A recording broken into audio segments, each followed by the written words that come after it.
Good morning, everybody. Hello.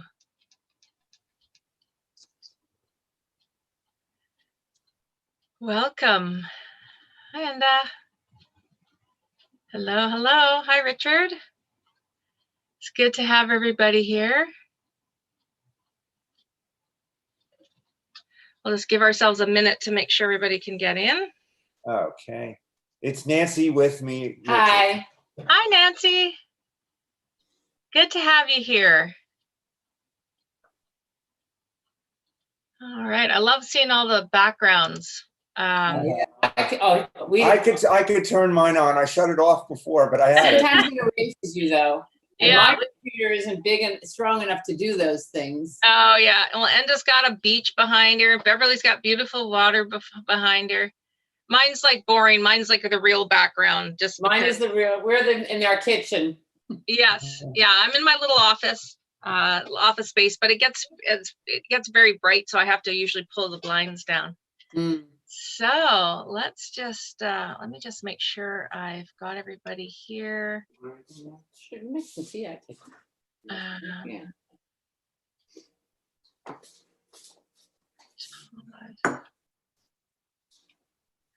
Okay, just waiting for my support person to arrive. All right, so let's everybody get settled, get your water or your coffee or whatever you're gonna have this morning. It's just nice to be prepared. And yeah. Okay. Let me I'll just give you 1 second here. I'll be right back. I just got one thing to do.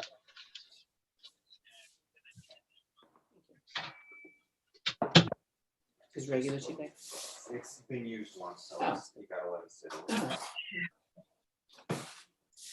All right. So I think we're pretty much set. Todd, did you say somebody was coming to be support, or I think it's not you, right? I got confused. Yes, Michael over here. Oh, Michael. Okay. And he hasn't come yet, has he? In a minute. Okay, no problem. We'll just I'll just stop sharing when Michael comes so I can make him co-host. All right, well, welcome everybody. It's great to have you all here. I'm just gonna get my screen ready. Now, has anybody in class today taken this class before? No. Nope, it's first time? Okay, great. Sometimes we have people that will take the class a couple times. You know, I think it's not a bad idea to hear it a second time. Often when we have, okay, Michael's here now. Often when we have, isn't interesting information. Just gonna stop share just for 1 sec, just so I can make Michael my co-host. What happens is, you take in certain stuff that you're ready to hear, and then sometimes you need to take it again, just to hear it again. And sometimes you hear different things, and often it will depend on what questions people ask. That's often another thing. You hear a question and it reminds you of something in particular. So yeah, so that's really exciting. Let's get the screen started. All right, so today we're going to learn about optimal brain health, which is very, very important.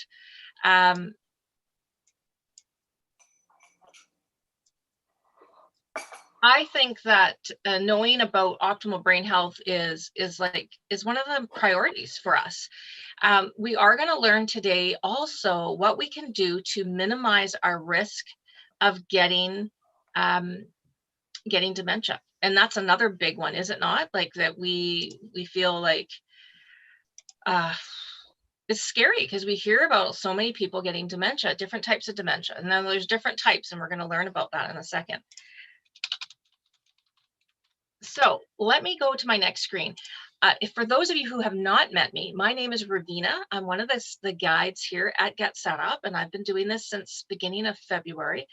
I do a lot of health and most of my classes are health and wellness classes. I do a little bit of personal growth, which to me is sort of falls under wellness.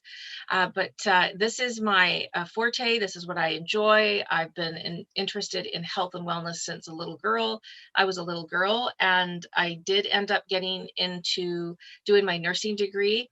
And then after that, yeah, after doing nursing for a while, I realized that where this pain and suffering came from was when a loved one or a person was hospitalized and they were sick already. And I thought, as a nurse, I was helping obviously when they were sick, but I'm thinking, why wasn't I there a few steps ahead?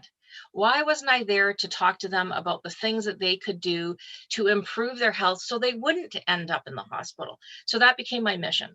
So that's just a little bit about me, and then where I went down the path. And then I got very interested in nutrition. And that's when I did my functional nutrition diploma to really understand how nutrition, I think, should be the core of our healthcare. So before we go running off to get medication, before we go running off to try some, different treatments, I always say, okay, let's look at the home first. Like, how am I treating my body? What could I be doing to improve my foundation? And to me, that's nutrition. So that's kind of where I'm coming from. So all of my classes that you might be signing up for, you will notice that the focus is very functional nutrition focused, because that's the thing that's in our control. And we're going to go through and find out what is actually in our control when it comes to brain health and minimizing your chance of getting dementia. So we do learn from each other. I do really love when you put your cameras on. I get to meet new people. Don't be shy. I mean, honestly, it's 8 a.m. where I am right now. My hair's probably a little bit, tiny bit still wet, but, or just fully finishing drying. So feel free, put your camera on. Yeah, we love that. We are recording this, and so you can get a recording of this at the end of the class. And also we are live streaming some of our classes, and today we're live streaming mine. It seems that a lot of people do like the live stream of the health and wellness classes, so we'll just say hello to everybody out there. I don't know who's out there, if there's one person watching or if there's 1,000 people watching. I don't know if I'm that popular yet. And then lastly, we don't get paid for any products or services that we might speak of. I just like to tell you about the things that I have discovered in my local stores. So if I do mention something, just know that it's because it's something that I love. All right, so let's get into it. We are going to learn the difference between dementia and Alzheimer's. Sometimes those words are used interchangeably, but we're going to be experts in this. We're going to know, understand the difference, that you can explain it to your neighbor or to a loved one and not be confused by this any longer, because it is a little confusing out there, I'm going to say. Then we're going to go into the risk factors. What are the risk factors for getting dementia, and that are in our control? So what can I do about it? And isn't that what we want to learn? That's what I want to learn. And it's amazing, since I've been teaching this class since beginning of February, I have certainly adapted some of the things that I do on a day-to-day basis so that I can keep my risk minimized. Now, we don't say you curate, you're never going to get dementia, but you certainly reduce your risk. And then the exciting part for me is we're going to go into the brain foods. What are the top 10 brain foods that you could be eating on a daily, weekly basis to protect your health? And also some body practices to fuel, train, and exercise your brain. Now, we're not going to do specific brain exercises. I think it's Donna that has like a fun brain game class, but we will certainly, I'll give you some ideas of things that you can do. All right, let's get ourselves into the class. Who here wants to guess? And please feel free to write it in the chat. How many different types of dementia do you think there are out there? Now, if you've Googled it, then don't shout it out. But how many would you sort of guess is out there in terms of dementia? You can also use the reactions button down below to put your hand up if you have a question or you have a statement to make, or if you just want to give a thumbs up, you like what you're hearing. So let's use the chat. Just go ahead and just put a number there. How many types of dementia do you think there are?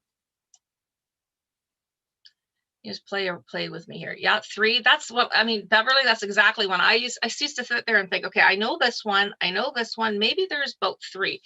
Richard. Okay, Richard's going for 30. Okay. Aretha's 2. Yeah, like it's hard to know.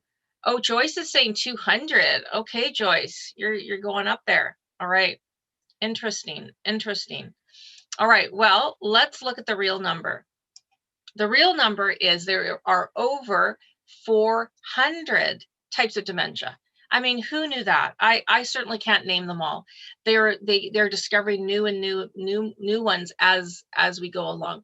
One of the very, very new ones that I heard of, because I read an article on it in a medical journal, was of an autoimmune dementia. Now, that is the only one that I know of that once you take care of the autoimmune issue in this for this lady in her body, that she was able to reverse all of her symptoms of dementia. So, you know, for those months she did have dementia, like she was in a sense losing her mind. However, once they pinpointed what was imbalanced in her body, they were able to fix it. Now, unfortunately, and I don't want to give false hope here, right now there is no cure for dementia. Okay, so there is no cure. They were working tirelessly to find out what it is. Now, there's some similarities when they do autopsies of people's brains, but we won't get into too much sciencey stuff. You know, I don't want to bore people with the science part, but they are doing testing all the time to try to discover what is at the root cause of the dementia. All right, who wants to guess? And you can write it in the chat or shout it out. What is the most common type of dementia? We know there's 400 now. Yes, Richard, you're right. Lyme disease can have similar effects. There are certain medical conditions where a person starts to lose their memory, they start to lose their cognitive ability, and it could often look like a form of dementia, and that's really, really scary. The one that I was referring to, I believe they did diagnose it as a type of dementia, just the only one type that can actually get reversed, that autoimmune one I just mentioned, and that might be one of the very newer dementias. But what do you think is the most common type of dementia? You've probably heard the word before. I'm sure you've heard of it. All right, I won't, you guys are being shy, so that's okay. Alzheimer's. Alzheimer's is the #1 type of dementia. #1. And yeah, and old age, Hudam, you mentioned old age. Yes, and we're going to get into that. That's a very, very good point. And that's why I think all of us are here, are we not? We're in our older age. We're like 50 and above, most of us. And we're kind of curious, like, why do we keep hearing about dementia? I don't want to have it. Most of us don't want to have it. 60 to 80% of all dementia, so all 400 dementias, we've got Alzheimer's taking up a big chunk of it. So very, very common when it comes to the type of dementia you're going to get. What do you think is the second most common type of dementia? This one you might or might not have heard of, but you will understand it when I explain it. Anybody have any guesses? That'd be Lewy body. That's a great guess. Beverly, was that you that said that? Yeah. Sharon. Oh, Sharon. No, Sharon. but I typed it in. Oh, you did at the same time that Sharon said it. Yeah, very good thought. Lewy body is actually, Lewy body got some, I don't want to say fame, but became not more in people's minds. Do you remember Robin Williams, the actor, Robin Williams? Yeah. Now he had that. So what happened with what Robin Williams? I'll just tell you this little quick story because I found it really fascinating. He suffered actually from depression for most of his life, and he's a funny guy. I feel very, very sad because he actually took his own life, but he had an amazing career. He was actually working at the time, so he was on some show, and I don't know what show it was, but he was starting to have problems remembering his lines. Then he was starting to act a little bit odd, and he couldn't figure out why was he having this kind of rigidity in his body. As it turns out, he finally did get diagnosed with Parkinson's disease. Now, that gave him that sort of rigidity, the less fluidity in his body. But they didn't So that was all that they thought. So he started on medications for his Parkinson's disease. Michael, can you just mute everybody there? Yeah. So he started with on medication for his Parkinson's disease, which sort of helped a little bit, but he was still having sort of paranoid thoughts. He was having some issues and nobody had diagnosed it yet. Well, in the end, I think he might have just thought, I have Parkinson's, you know, my life is over. I can't do the things I want to do. And so then he took his own life. Very, very sad. But on an autopsy is where they found that he had Lewy body dementia. And why am I saying this? Because Lewy body dementia is sometimes goes hand in hand with Parkinson's disease because it affects the Lewy bodies in the brain. So that's actually a thing, the Lewy body. So that's maybe where you've heard it. Frontal temporal lobe, yes, that is another type. But the second most common is what we call vascular dementia. What is that? Well, that's what you can develop once you've had a pretty significant stroke. So if you know somebody who's had a significant stroke, now I don't mean the tiny mini stroke that you don't even realize you had, and then your doctor does some testing and says, hey, you know, you had a little stroke. I can see this in your lab work. So vascular is basically when there's lack of oxygen to the brain, and you can end up developing this type of dementia. So the good news is, I guess, in a sense, if you have somebody in your family that has dementia, find out what kind of dementia they have. If it's vascular, it could be because of their lifestyle. They ended up having a stroke. That doesn't mean that you are also going to get it. So keep that in mind. Ravina, what's the difference between that and a brain injury? Well, that sounds like a brain injury. Yeah, I mean, absolutely. There are there's so many different types of brain injury. Basically, think of it as the dementia develops because there's been a lack of oxygen to the brain, most commonly from a stroke because of the timing, how long you have oxygen deprivation. Yes, there's sometimes people have a car accident or they lose consciousness. They're not getting any oxygen to their brain, but it's maybe for a shorter period of time. I don't know if it's an exact science because your body just develops it. Now, maybe there's things you can do once you've had a stroke, you get into the proper rehab and you do the cognitive therapy with the occupational therapist and the physiotherapist and all that to try to not get this type of dementia. But again, I didn't research it that specifically, but I wanted to know what was the most common and the second most common. Joyce is saying that she doesn't feel that dementia is part of aging. That's my question. My next question to you is, do you think it's part of normal aging? It seems like it, right? So we worry about it once we turn 60, we're worried about, am I going to lose my mind?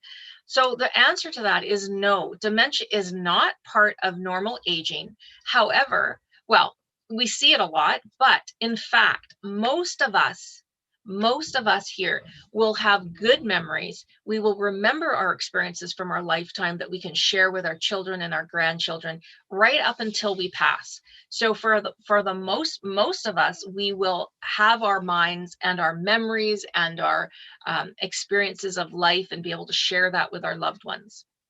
So that's good news. All right.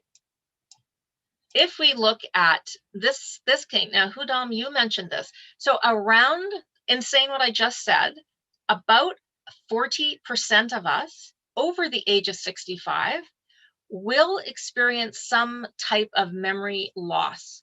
Like in that, what we call that is age-associated memory impairment. We don't consider this a dementia. I'm just putting it up on the screen so that if you're having some things like word finding's not as easy, maybe you just can't recall the name of that park, numbers are harder for you.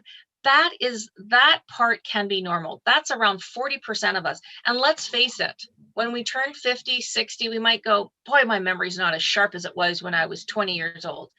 It probably is not as sharp, but that is what we just called age associated. So don't mistaken that for now you have dementia, okay? Because none of us want dementia. They've done survey after survey. They've surveyed people and said, would you rather have cancer or dementia? And guess what most people will say? They actually would rather have cancer than have dementia. I mean, it's sad to get either of those, but people would rather get cancer than to lose their mind and not recognize their loved one and be put in a home and just like the last 5 years or 10 years of their life not even know what's really going on. I used to work as a nurse in a nursing home years ago, and we had a few Alzheimer's patients in our facility.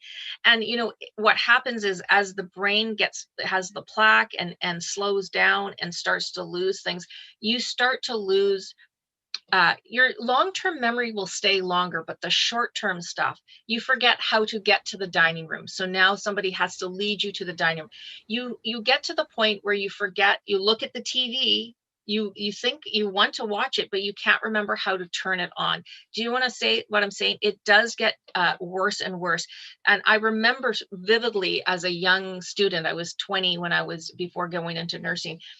We used to have to put a little label on this lady's TV saying, turn on here. So she would read it, and maybe be able to put 2 and 2 together that's how she turned her TV on. She liked to watch her TV shows. So, like, is it normal to forget some of your childhood memories? The long term stays more intact. So you have a dementia patient, for example, an Alzheimer's patient, and they can't remember how to go to the dining room. They can't remember how to turn the TV on, but you spark their memory. Now I can get into more details about Alzheimer's. I should actually do another class on Alzheimer's. They say with Alzheimer's, music is an amazing tool to help somebody remember something. There's a beautiful, beautiful video of a ballerina, a lady in her, I think in her 90s, in a nursing home. I can't remember what it's called. I'll have to try to remember it. Maybe I'll put it in the notes. It is amazing. What she's in her wheelchair. They put on Swan Lake because she used to dance to it. She was a professional ballet dancer, and she's sitting in her chair, just slumped like this, no affect, like low affect. They put the music on. She had it in her ears, and then all of a sudden she started moving her hands, and she did in the wheelchair, did the whole movement to this ballet that she used to do. So to answer your question, Michael, which is great, I'm glad you're part of the class, we can spark our long-term memory, even with dementia. That's kind of the last thing to go. So that's really great to know. And that's why music is an amazing tool if you have Alzheimer's. Now, that leads me to the next question, or the next statement is, I get this all the time. As a nurse, I used to hear this. I have somebody in my family with Alzheimer's. Does that mean I'm going to get it? Scary, right? It's just like, oh my gosh, my auntie has Alzheimer's, or I have a couple cousins that have Alzheimer's. Maybe I have a sister that has Alzheimer's. So the simple answer to this is no, because Alzheimer's disease is what we call sporadic. Sporadic meaning it does not run in the families. Thank goodness, right? Thank goodness. However, only a small percentage, so around 5%, might have the gene, the hereditary gene that gets passed down from a generation to you. So we're talking about a direct family member, a mother, a father, a brother, or a sister, not a grandparent, not an auntie, not an uncle, not a cousin, just that direct family. If one of your direct family has diagnosed Alzheimer's, you have a very big higher chance of getting. Now, I don't know specifically how much higher, but you do have a very higher risk of getting it. And to top that off, if you have 2 family members, direct family members, a mother, a sister, a mother, a father, a brother, a sister, then you are at even higher risk. So I don't want to downplay the hereditary familial connection to Alzheimer's, because I know some of us worry about it. But I will say this to you.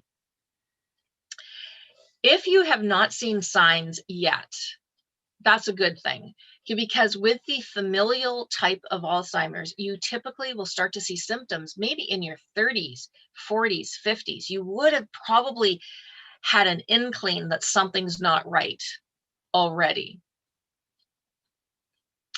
So that, We got a question. yeah. I don't know how to read the second word, but I guess it is Louise.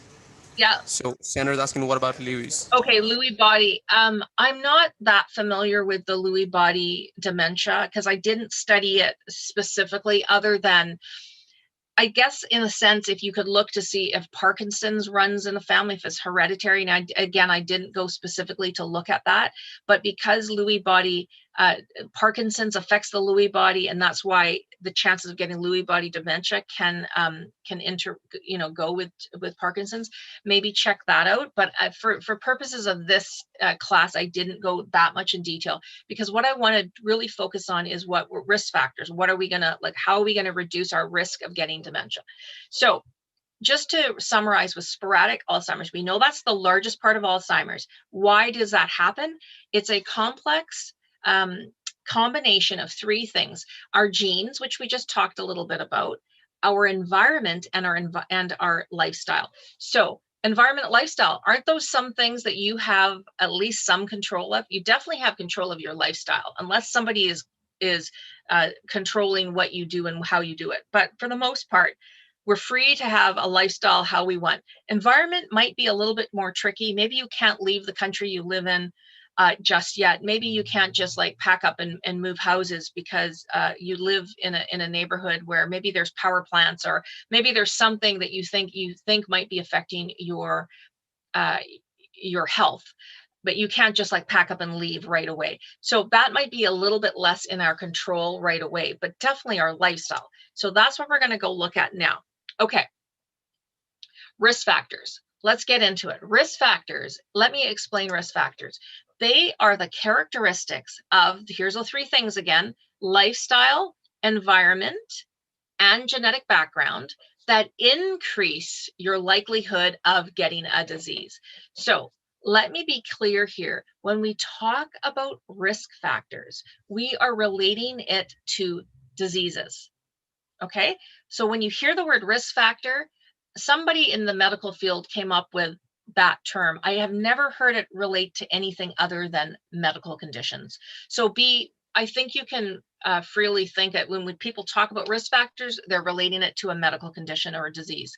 So, so we want to know, what are the risk factors in my control to reduce my chance of getting a particular disease? So there are 12 that we're going to talk about today, 12. And you can take notes, but I am going to give you a handout that's going to list, actually I put 13 on there, of the risk factors that I believe are in your control to do something about it. We're going to talk about them now, but I have the handout to give you, so you don't have to go crazy with the notes. There are two things kind of out of our control. So let's just get those out of the way. What are those two? We can't change our age, right?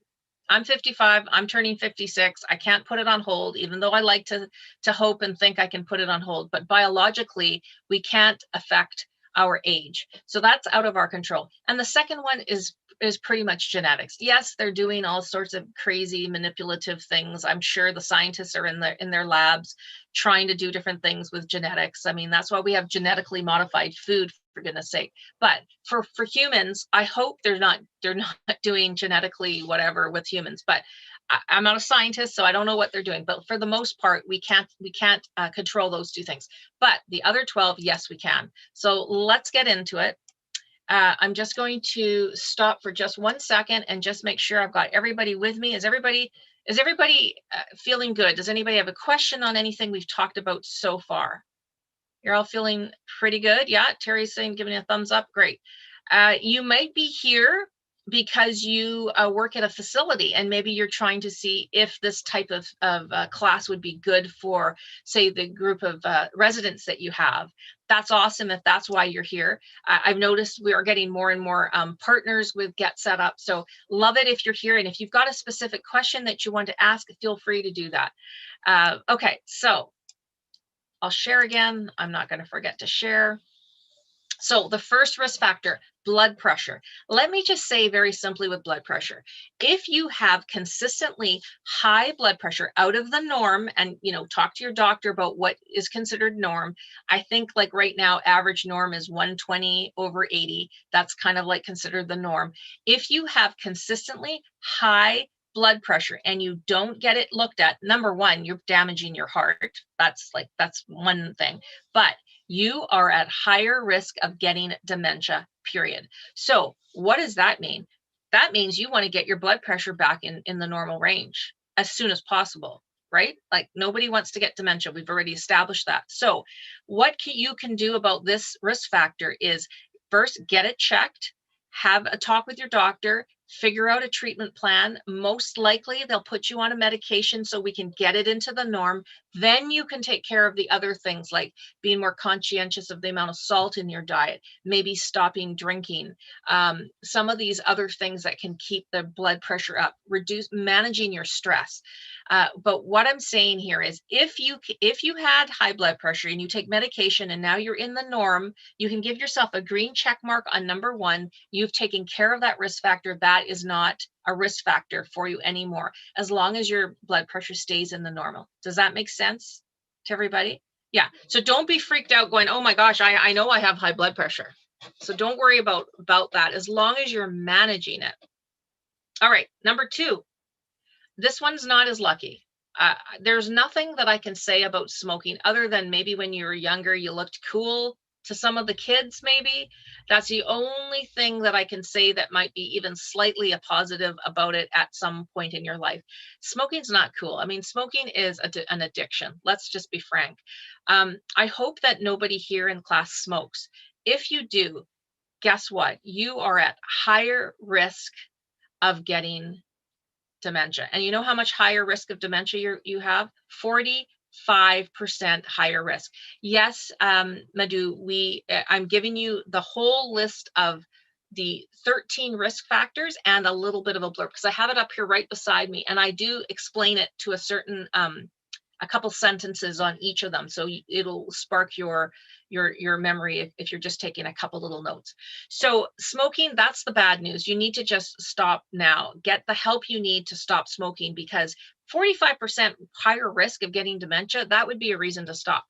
Now, here's the good news. We got our smokers over here closer to the dementia, and then we got our non-smokers that have never smoked. Guess where the ex-smokers land? Not in the middle. They get to go in the camp of the non-smokers. So really, really good to know that once you stop smoking and you live that lifestyle, you get to go into the other camp. Therefore, that 45% higher risk just kind of gets eliminated. So please do what you can to look at that. Now let's go to number 3, cholesterol levels. Kind of like the blood pressure, okay? So you get it tested, you find out your cholesterols are off the charts. I'm talking about the bad cholesterol, right? Like we've got HDL, good cholesterol, LDL, bad cholesterol. You want it to be like this. You want the good higher, you want the bad as low as possible. Sometimes people's are like this. Your ratio is not good. You got too much bad to go and not enough good. So you want it to be like this, okay? So if you have high cholesterol ongoing, you are at higher risk of getting dementia, okay? So again, seek your doctor's assistance or your healthcare professional. What can you do? Do you need to go on a medication? Yes, there are medications like Lipitor is one medication that I'm familiar with that can help to lower your cholesterol. But here's one little tip I'm going to give you as a nurse, as a having medical background, more from the nutrition perspective. Do not be afraid of cholesterol. Okay, when you hear that avocados has cholesterol, oh my gosh, I better not eat it. No, that's the good cholesterol. Do you know that you would die if you didn't have cholesterol in your body? Like you would not survive. You need good cholesterol to survive. It coats it gives lubrication in our body. Our brain needs the good cholesterol. So when we get to the brain foods, you'll see, I might be hinted at that maybe avocados on that list. We need the good fat. Okay, so that's all I'm going to really say about cholesterol. So for cholesterol, is it good to take statins? Well, no, not necessarily, Michael. Statins is what everybody gets put on, right? That's the Lipitor, that's the like all those kinds of medications. First of all, we wouldn't be here if we didn't have Western medicine and medications. I'm not against medications by any means. If you need to take it therapeutically, take it. My father takes blood pressure medication and he takes a cholesterol medication. But I'm very clear with him to say, I want you to improve your good cholesterol. Statins lowers your cholesterol overall. Okay, so to answer your question, Michael, some people end up getting their cholesterol too low. Guess what the symptom of that is, or guess what the side effect of that is? Does anybody know when your cholesterol goes too low? What happens to you? Anybody? You die? Well, you can die, yes, if you get it too low. But what if it's kind of in the lower? What do you think happens to you? Anybody want to guess? Low blood pressure, very low. And Yeah, I think that might be able to. That's not what I was going to go for. But anybody else want to give another guess? Your mood. You get depressed. If any of you, I mean, this is, again, talk to your doctor. I'm not a doctor. I have to say that many, many times in the class. If you're on cholesterol, lowering medication, statins, if you are on any of those and you're finding yourself kind of depressed, your mood is low, get it checked, because if your cholesterol goes too low, you can go into depression. So keep that in mind. All right.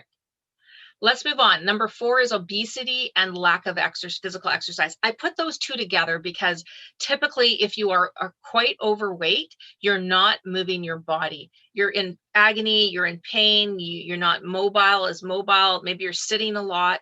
You're not physically moving. You are at higher risk of getting dementia. And that's not good, right? So you really want to look at trying to manage your weight. Remember, if you've taken even my arthritis class I taught yesterday, even 1 pound weight loss, you take about 4 pounds of impact off of your knees, like 1 pound loss. So don't just like write off the fact that you only lost 5 pounds when you went on a special diet. Okay, so just to be clear about cholesterol for all of you, do not just go off your medications. Please don't do that. The medications that you've been put on is to get that lower, to get the cholesterol overall lower, because it was out of whack. Like your triglycerides are high, your LDL is too high. So your doctor's doing immediate because it's important. Otherwise, you have a heart attack or something. But what I'm saying is the good cholesterol, the good fats, and we're going to talk about good fats, you need those in your diet to survive, to have good cellular function, to function properly. So we will differentiate that. Like a fatty burger, you're going to get the LDLs, the fat, like that bad trans fats or the bad fats that they cooked it in, or the processed foods, versus eating a delicious avocado on toast. Okay, there's a difference. All right, just getting back to obesity. So if you are finding yourself overweight, now many of us are. I'm still overweight. I'm considered overweight. If I go on the scale based on my height, even though I'm 5'9", I'm quite tall, I'm still overweight. I'm still always, my whole entire life, I probably will be always trying to manage my weight. It is one of those things that's hard for us as humans because we have so much convenience out there. So just start moving your body. Start moving your body. Diet. We're going to go into the foods, but basically a bad diet of processed foods, packaged foods, high, like the bad fats, the high sugars, and like too much salt, which really comes back to the processed foods and the packaged foods. That's a poor diet. You are at higher risk of getting dementia because of your diet. So we're going to talk more about it, what you can do about your diet. And there's so many things we can do. If everybody in all my classes and all of us, including me, just ate these like 20 foods that I seem to talk about over and over again for eye health, for brain health, for heart health, I think we'd all be a lot healthier. I think there's around 20 foods I talk about kind of over and over again. So that's what I'm sort of just discovering as I'm teaching. But we'll get to that. Alcohol. This is what I'm going to say about alcohol. First of all, let me say up front, I'm not against people drinking alcohol. If you like a glass of wine occasionally, you have your little whiskey or your, is it sherry that people have after dinner? I don't know. I'm not a big drinker. Or a little cocktail before, when you used to be social with friends, you'd have a little cocktail before dinner. knock yourself out. That's totally fine. Do moderate to like minimal drinking is not what I'm referring to here. Alcohol, number 6, I'm referring to excessive drinking. Now, if you have to ask me if your drinking is excessive, I'm going to say it probably is if you have to ask me. What do I mean by excessive drinking? People that do not have freedom from alcohol. And when I say no freedom, that means, for example, there's a work function and all of a sudden it's after work and booze is free. Do you have to drink? It's free. Or could you say, you know what, not this time. I'm watching my health right now. I thank you, but no thank you. Can you do that? If you can do that, you have alcohol freedom. If you're like, oh my God, the beer and this is free, I'm going to see how I can get the extra ticket to go get that extra drink. That's where it's more of a bit of a frenzy. What about the binge drinker that drinks every weekend? They don't have freedom from alcohol either. I'm about to sneeze. I'm going to try not to sneeze. What about, I have a friend. She's a functional alcoholic. She drinks every day. She drinks every single day. If she doesn't drink every day, she can almost get the shakes. She doesn't drink tons, but she drinks every day. That, again, I would question, are you excessively drinking? So that's all I'm going to say. If you are an excessive drinker, you are at higher risk of getting dementia. They say wine is good for you. Heart, is this true? So Sandra's asking that question. Anything, think of this. In our food media, in our smoking media, let's face it, in media in general, marketing is sneaky. They will turn anything into whatever they want you to believe. Coffee's great for you. Coffee's bad for you. Tea is great for you. Tea is bad for you. Green tea is good for you. No, green tea, it causes whatever. Like, you really have to look at the source of what you are consuming, marketing, the marketing that you're consuming. I'm sure there's studies out there saying coffee, 1 or 2 coffees is great for you. And then there's studies saying it's not. So talking about wine, yes, there is some things in red wine specifically that can help you in your health, but there's other things you can get that from, let's just say. I think it's the resveratrol thing. But I'm going to say that in general, moderation obviously is something to think about, but also really look at the studies, whatever you read, and we get trends. I mean, how many times on our phone do we get like little news feeds saying, oh my gosh, such and such, this is the latest superfood. You've got to do your own research. That's what I would say as a consumer. Like, do your own research, because sometimes now they have to show it. If you go to the bottom of any study, you'll get to see who is paying for the study. Is it the people that have the acai berry farm that's doing the study, or putting up the money for the study to put this article out? So that's key. Where is it coming from? All right, so that was a little bit of a side thing. So let's get to number 7, levels of formal education. What does that mean? All of you guys that are here, guys and gals, are lifelong learners. Are we not? We're in our 50s. We're still learning. I mean, school was done ages ago, probably, but we're still learning. You're using your brain. Use it or lose it. Remember that saying, use it or lose it. So it comes with your brain. If you've got a lower level of formal education and you just don't really use your brain very much, you're at higher risk of getting dementia. So you want to always actively use your brain. Do different things. I'm learning Japanese right now, not very quickly, not very well, but I'm learning Japanese because next year, fingers crossed, we have our trip in March of 2022 to go to Japan. I'm super excited about that. So I'm learning little words here and there, and it's sparking my brain because I've never heard that language before. Thank you. Yeah, I know. Like domo arigato, I'm learning. If anyone's Japanese in here, I apologize for the terrible pronunciation. I'm learning a little blessing that you say. Japanese people, before they eat their food, they say itadakimasu, which means bless this food. And then after you finish eating, to thank you to the host that created this beautiful food, you say gochiso-sama deshita, which is a nice saying. If you pick up takeout, you would say that to the person as you grab the bag. So I'm doing these weird things, kind of keeping my brain sparked, right? So that's the kind of thing you want to do. Depression. They say with depression, you are at higher risk of getting dementia. The researchers are half and half. One set say that depression is a risk factor for getting dementia, just like we just mentioned, like we're going through risk factors. Others feel that depression is a symptom leading you to dementia. So a little bit different way of looking at it. Either way, if you have low mood and you feel like you're getting having some depression, it could be reactive depression. Let's face it, were we not all kind of freaked out and depressed last year because of COVID? I think a lot of us were. I was. So sometimes it can be a reactive depression. Maybe a loved one has just passed away. That could be a reactive depression. Whatever type of depression it is, please seek some support and help. Talk to your family member, talk to your neighbor. Accept help from people. If somebody wants to cook for you, for example. We're pretty safe. We're pretty safe now. At first we were scared to, like, I think I was wiping down my groceries when I brought them home from the grocery store. I was so freaked out last year. Now I kind of feel a little bit more, I mean, I still have a mask on and I still stay away from people in the grocery store, but now I bring my groceries and I can just sort of more safely put it, because they realize that hard surfaces, anyways, that's getting into virus stuff. But basically, with depression, I want you just to do whatever you can to improve your mood. Okay, 4 more things, and then we're going to get to the other things. So we have to keep on moving quickly.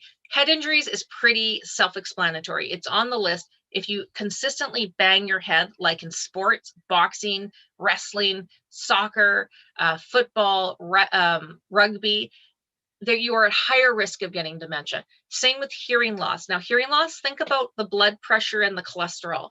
If you have hearing loss, the reason why you're at higher risk is because you are reverting to, like, isolating yourself because you can't hear what's going on. The children are talking too loud at the family function. So you just go into the corner.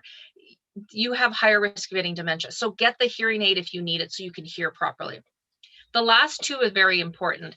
Lack of sleep. If you don't get good sleep, your body doesn't go into deep sleep. If you're not in deep sleep, your brain can't do its little flushing and it cleans the brain at nighttime, just like your liver does its cleansing at night. So you want to go from your light sleep into REM sleep into deep sleep. So if you're a light sleeper and you never get into deep sleep, you're at higher risk of getting dementia. The last one is about busy roads. Now, I live on a medium busy road, but I get trucks once in a while on my road.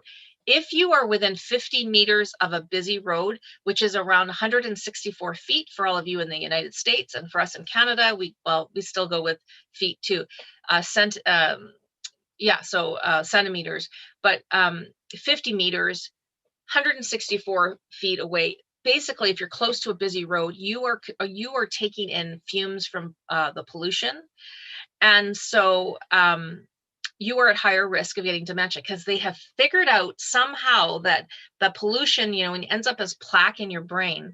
So be cognizant of when you're outside around cars. Even if you're going for your walk, don't walk on the busy road. Go on the side street. Madhu's asking, hearing aids do not help much. My 92-year-old dad hates it. I know. My 87-year-old father refuses a hearing aid. And if there's more than one of us in the room and there's another conversation going on, he can't hear. But I can't force him to get a hearing aid, but he is a pretty social, active guy still. So he's not just sitting isolated in his room. So if your father doesn't want to wear it, fine, but just keep him active. Keep him active doing stuff. All right. Basically, now we know, if you think about dementia now, if you've got 8 risk factors, right? What are you doing? You're overwhelming your brain. Your brain's so overwhelmed, it's like it doesn't have time to clean. It doesn't have time to maintain and repair itself. You have a higher risk of getting dementia. So if you can eliminate some of these risk factors and get it down to 1 or 2, look at how much happier your brain is. So that's what I want to say about that. All right, here's a few little tips, and we're going to get to the food. Number 1, be physically active, get your body moving. That will help you to keep your brain happy. So when you move your body, your brain's happy. So get out, do something, like you can lift weights, you can go for a walk, you can go for a swim. I don't care what it is. It doesn't matter. Your brain doesn't care what you do. You can go do archery if you want, whatever floats your boat, as they say. Just get out and do something. Maybe something you used to love to do when you were younger. Maybe not rollerblading, like I think some things are maybe the safety issue is at stake. Be more socially active. If you had to revert to doing like little Zoom calls with your friends, fine. But slowly things are going to start opening up. You're going to be able to eventually be able to hug somebody. I can't wait for that. I can hug my friends again. Just get out and do something social. Get your brain sparked. That will spark your brain. You'll get some happiness. You'll get some laughter. You'll get some movement. That will help to keep your brain healthy. Challenging your brain. I talked about learning Japanese. Do something crazy you've never done. Maybe take up the violin. Maybe learn the piano like you've always wanted to do. There are so many free teachings and stuff online. You could do pretty much anything. This guy's playing chess. Now, I'm not a good chess player. I'll never be a good chess player. I'm not really interested in chess other than watching it in that movie. What was that movie? Did you guys see that movie, the little 7-part series on Netflix? Wasn't that amazing? I can't think of what it's called. What's it called? Queen's Gambit. Queen Gambit. Gambit. If anybody has not seen the Queen's Gambit, I say, and if you have Netflix, watch it. Can you just put, Sharon, can you just put that in the chat so people know the name of it? It was so amazing. It was a 7-part or 6-part series. Fun, very, very good. All right, embracing diet. We're going to get to that. Embracing a good diet. So we already talked about cutting out the processed foods, the sweets, the heavy sweets, the dairy, and thinking about eating the rainbow. Queen's Gambit, there you go, Gambit. Doing conscious things for our safety. Wearing eyewear, protecting your ears. Remember, we want to protect all of these things so that we can reduce our risk of getting dementia. So on the job, obviously, out cycling even, like some people wear the helmet, but they don't even have it on properly. And if you were to fall, the helmet would fall back. You want the helmet to stay on your head and protect that precious brain of ours. Managing your stress. If you're stressed, you're not sleeping, right? Stressed, you're not sleeping. You want good quality sleep. So we want to really manage our stress. And then the last one is our brain foods. And here we go. Here is the list for the brain foods. You are going to get a copy of the 10 brain foods. So you don't have to take notes on this. You can just listen. This is my mentor, Jim Quick, who put this list together. He's fantastic, Jim Quick. If you haven't heard of him, you can Google him. He has a podcast, a free podcast. Okay, Richard's asking about the deep sleep. I'm not a sleep expert, but if you study some sleep hygiene, you want to at least get into a couple cycles of deep sleep because your body cycles through. I know with me, when I'm cycling through, sometimes I might wake up because I hear a little noise and then I'm awake and then I kind of half keep my eyes closed. I go to the bathroom, I go back to bed, and then I fall asleep again. So I think at least a couple rounds of deep sleep. I don't think, unless you're a baby, I don't even know if the baby does, but to get into deep sleep and stay there for a long time, because I think our sleep cycles. So that's the vaguest answer I could probably give you, but I think that you want to at least get a couple cycles of deep sleep. You might be a sleeper that only needs 5 hours. That's okay. Some of us, my husband only needs 6 hours sleep. I need 7.5 hours sleep. So he gets up at 5 every day. There's no way I'm getting up at 5. So, all right, foods. I talked about number 1, avocados. It's got the monounsaturated fat. It's the good fat that our body needs. So start buying avocados again if you stopped. The latest thing millennials do, they smash it on toast, right? That's the bit, $8 at the coffee shop. We don't have to spend that much money. Put a little bit of sea salt on it and you're good to go. And if you are from Australia, which my mother grew up in Australia, and you know what Vegemite is, or Marmite from the UK, try this if you like it. Take your toast, put your little bit of Vegemite on. We don't put a lot on. Any of you newbies that like put too much on there, no wonder you don't like it. You just spread a little bit on and smash on the avocado on top. You don't need to put salt on the avocado. It is the most fantastic little piece of toast you'll ever eat. So Vegemite or Marmite and your avocado. Blueberries, Jim Quick calls them brain berries. because they're so good for your brain. Start eating blueberries, you guys. Buy them at Costco or at Walmart or your grocery store and buy it in a freezer bag. Those are just as good. They were flash frozen at their peak. So if it's not blueberry season in your neighborhood, which it isn't for me, it's not quite yet blueberry season. My blueberries are growing on my balcony. It grows in a bush. The best food you can to get rid of free radicals in your body. So blueberries, your brain loves blueberries. What else does your brain love? It loves broccoli. I'm not sure why it loves the broccoli. I think it's got good fiber. It's got the vitamin K. Broccoli is just a great food for you. And if you're not used to eating the cruciferous and it gives you gas, just give your body a little bit of time. After a while, if you keep eating the cauliflowers and the broccolis, specifically broccoli for the brain, you won't have as much gas. So it does subside, just for those that aren't used to it. Coconut oil, saturated fat. You'd all go, oh no, that's not good for you. But this is the exception. Our bodies love coconut oil. Our brains love coconut oil. Our brain almost lights up when it gets coconut oil. So use coconut oil. I put a little bit of my MTC oil in my smoothie. So if you see those brain food smoothies, they call it brain food, right? Brain power, for those coffees where they put the fat in it. Ghee. Ghee is totally, I have some ghee in my house and I do cook with that because it's a good fat to cook high heat on. But specifically for the brain, I wouldn't say so, because there is butter in it, and dairy products is not your friend when it comes to inflammation. Dairy products actually cause inflammation in our bodies for most of us. So if I were you, Madhu, I would have ghee because I like the flavor of it, especially my dal. I love the flavor of ghee mixed with the garlic and onions. Oh, it's so good. But for a lot of my cooking, I still use the coconut oil. So I use both. The more unrefined it is, the more it tastes like coconut. If you love the flavor of coconut, buy the unrefined. I love the flavor, the smell of, if you're frying fish, don't you want to have that coconutty smell? I do. If you don't like the coconut taste, buy the refined. But just keep in mind, it's more processed. Okay, that's how you just decide. Eggs have something called choline in them. Choline helps to improve your memory, and omega-3s, which is something we need. Green leafy vegetables is kind of like obvious. They're just good for you, right? The spinaches, the kales, the collard greens. Freeze bits of it and throw it in your smoothie. Put it in your soups. Stir fry it. Put it in your air fryer. Has anybody made kale chips in their air fryer? Pretty fantastic. Very easy. Salmon. Why is salmon so good for you? Because it's an oily fish. Oily fish, sardines, salmon, herring, mackerel, all of those could fit in number 7 here. The brain loves it because it's got the rich omega-3 fatty acids. Do you know that you die if you don't have omega-3s in your body? You would die. You need to get your omega-3s. Your brain loves it. If you don't like fish, have your seeds, your flax seeds, your chia seeds, or your hemp seeds. If you are vegan or you just don't like fish. And then the last 3, turmeric, you got to love the turmeric.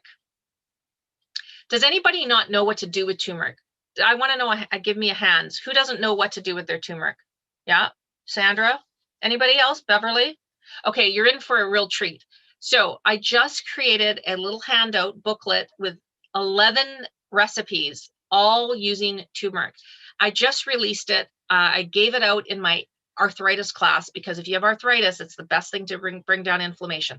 Our brains love it. So I will make a note, and it will say on it, it's for the arthritis class, but I'm by Madhu. I'll get you the stuff. I will give you guys that handout as well. Okay. It's 11 recipes using turmeric, and none of them are Indian recipes, just so you know. They're still very good. Walnuts, very good for your brain because of the magnesium. And I added dark chocolate for you all.